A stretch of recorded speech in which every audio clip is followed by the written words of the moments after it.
Inverse of the matrix by using Gauss Jordan's method. ఒక matrix ఇచ్చినప్పుడు దానికి inverse ఎలా ఫైండ్ అవుట్ చేయాలి యూజింగ్ గాస్ జోర్డన్, అది నేను ఎక్స్ప్లెయిన్ చేస్తాను. సపోజ్ 3/3 మ్యాట్రిక్స్ తీసుకున్నారనుకోండి, 3/3 మ్యాట్రిక్స్ ఇచ్చిన అనుకోండి, సపోజ్ నేను ఒక మ్యాట్రిక్స్ తీసుకుంటున్నానండి. ఇక్కడ ఏంటంటే అది చూడండి, 3 - 3.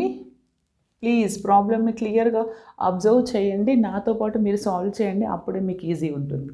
3 - 3 4, 2 - 3 4, 0 - 1 1.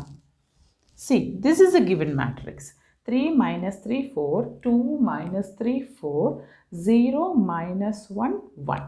ఇలా మ్యాట్రిక్స్ ఇచ్చినప్పుడు first step is what we have to do.